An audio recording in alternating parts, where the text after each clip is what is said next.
it's safe to say that of the people who are holding this back the most, probably the ACC and Jim Phillips, and the people who are most about this is that Kliakov guy from the Pac-12, because he's like, dude, whatever we can do to get in the playoff, we need to do it.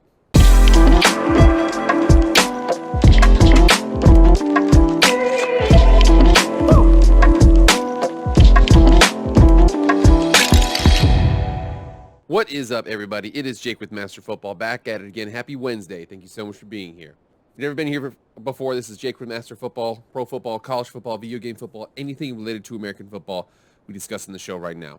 Please subscribe. Please hit that red subscribe button. Like, share, comment, subscribe, do all that kind of stuff. I'd really appreciate it. Without further ado, let's get into the video. All right, guys, so it is Wednesday. I'm filming this on Tuesday, which means the day before was when the national championship was. Let's go ahead and see how that game turned out.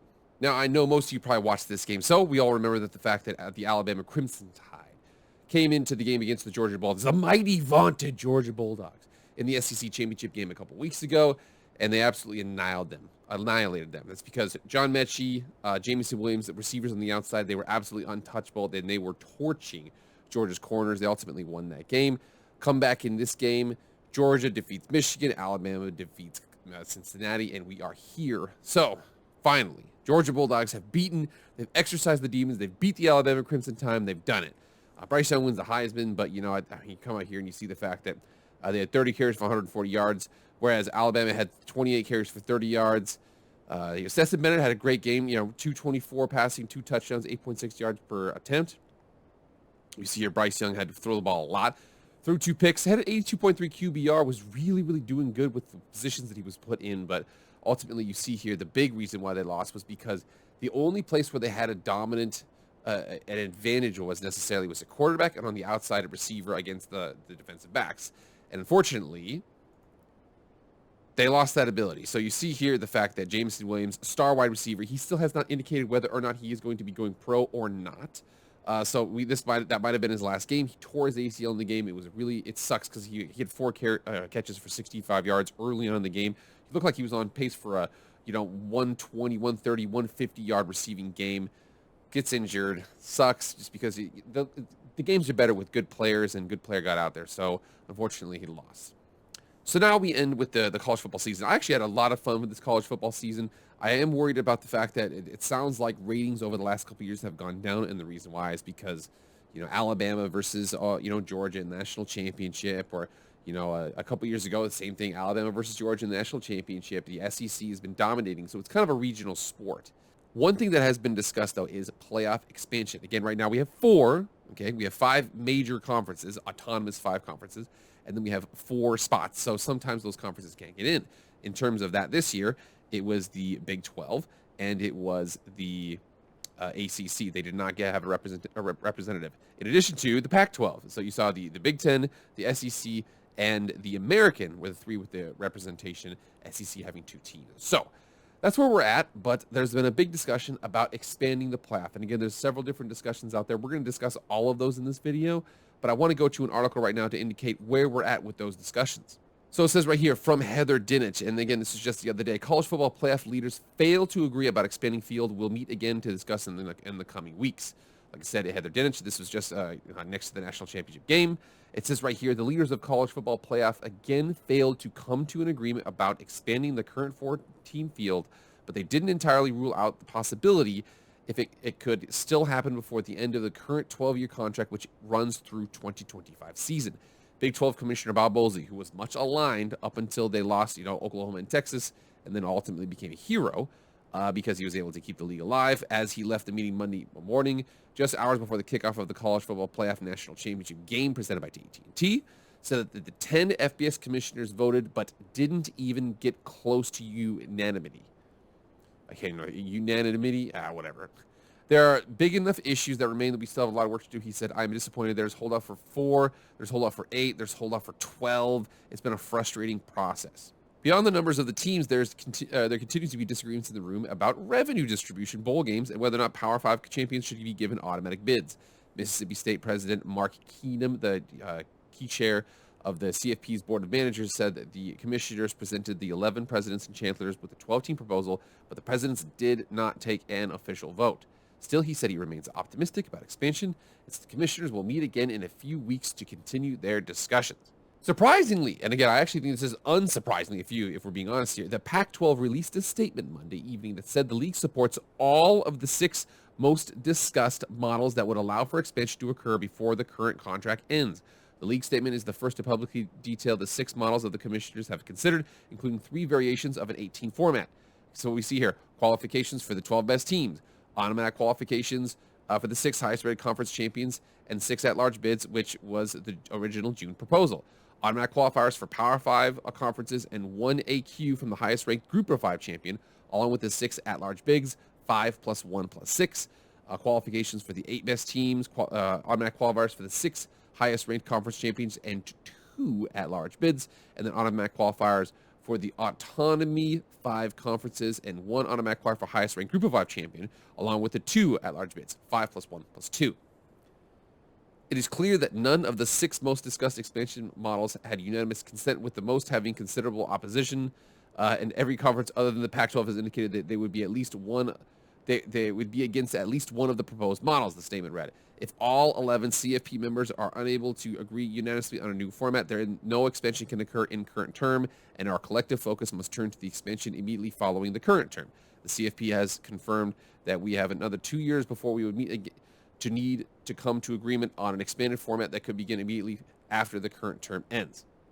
So it says right here, it's unclear who was the first person to raise the issue of automatic qualifiers. Multiple sources have said it was former Pac-12 Commissioner Larry Scott before his tenure ended, but the idea was quickly dismissed at the time. Big Ten Commissioner Kevin Warren had stated publicly that he was in favor of it, citing the difficulty of a Big Ten schedule as the reason its champion deserved a spot in the playoff. Others, mostly from the Group of 5, a label they detest, argued that autonomous stature is an NCAA designation that was never intended to be used as a competitive advantage.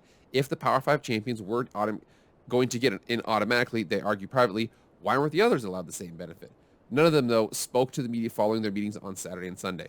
What I think is happening right here is the fact that they're just like, nobody wants to come right out and kibosh something necessarily because they don't want to appear like the bad guy. This is one of those things where it's like there's a political ploy, and the political ploy is the fact that they're not going to really reveal their cards, but there's things that are happening and moving, shaking behind closed doors right now. And basically what happens is everybody's trying to advocate for something that benefits their conference the most. I think this is actually good because this right here means that everybody's trying to move in lockstep with each other as best they can. This is what negotiations are.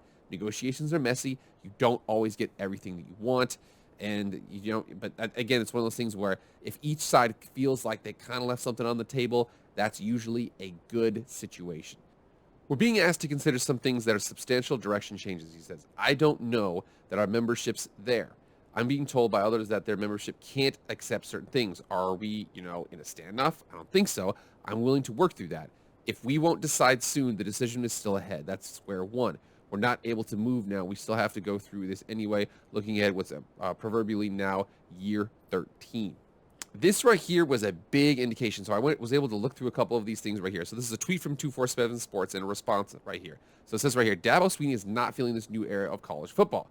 So it says right now, it's chaos right now. Tampering galore, adults manipulating young men. Education is like the last thing now. That's what Dabo Swinney said on December 15th. So this Mike Lewis guy says, I completely agree.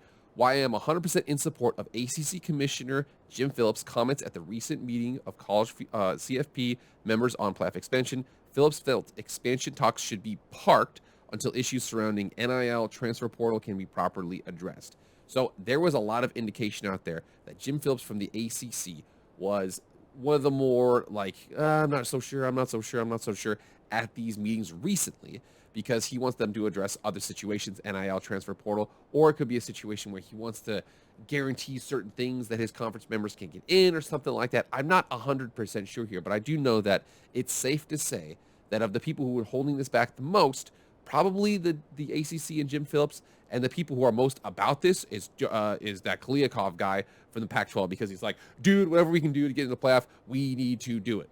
So one of the proposals that was out there, and again, I wanted to make sure we could see this, what this would actually look like, because a lot of people are like, oh, man, dude, it's still going to be Alabama and Georgia. It's still going to be SEC, man. It's not going to change anything, man. It's like, man, shut up, because would you rather want to see this. Now, no offense to the Rose Bowl or the Orange Bowl or this or that. They can still be regional operations here. But look at this sort of a 12 team. So this would be, 8 plus 1, or excuse me, 8 plus 4. It would be just awesome if they did something like this. Can you imagine first round of the playoffs, rivalry game, Notre Dame, Pitt. We got Baylor, Michigan State. We got Ohio State and Utah, that same Rose Bowl matchup. Can you imagine that week 1? And then the very next week, Ohio State, that amazing pass D offense. Let's go up against Georgia.